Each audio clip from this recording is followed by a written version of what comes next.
PLT Gubernur Sulsel jenguk bocah korban penganiayaan orang tua di Goa. Sudirman Sulaiman berharap kasus yang menimpa bocah AP menjadi perhatian serius serta meminta Dinas P3A Dalduk KB Provinsi Sulsel untuk melakukan pendampingan untuk upaya pemulihan dan menjaga mental anak.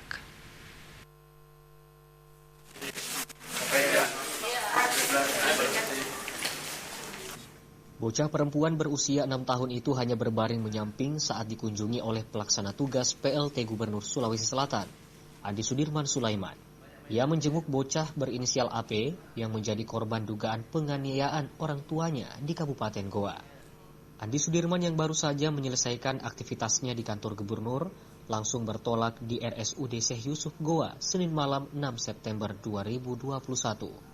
Setibanya di RSUD yang berada di Jalan Dr. Wahidin Sudirohusodo sekitar pukul 22.00 WITA, Andi Sudirman yang masih mengenakan seragam dinas langsung menuju ke lantai 5. Ia bertemu bocah berusia 6 tahun yang mengenakan kaos berwarna merah muda. Mata sebelah kanannya diperban. AP baru saja menjalani operasi pada mata akibat luka yang dialaminya. PLT Gubernur Sulsel Andi Sudirman Sulaiman berharap kasus yang menimpa AP menjadi perhatian serius, serta meminta Dinas P3A Dalduk KB Provinsi Sulsel untuk melakukan pendampingan untuk upaya pemulihan dan menjaga mental anak tersebut, serta rencana akan dipantau perkembangannya di rumah aman.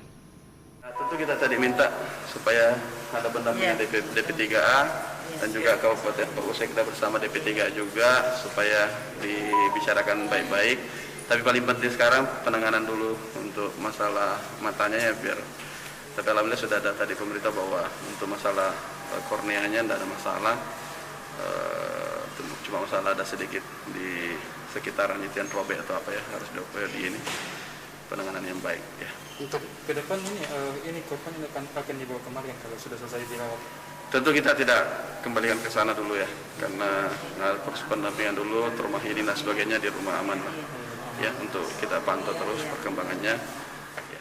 Mengenai dugaan kekerasan akibat ilmu hitam oleh keluarga, Andi Sudirman menyerahkan hal ini pada pihak berwajib, serta mendukung proses hukum yang tengah didalami oleh kepolisian. Tim Liputan, Selebes TV. Ya, oke.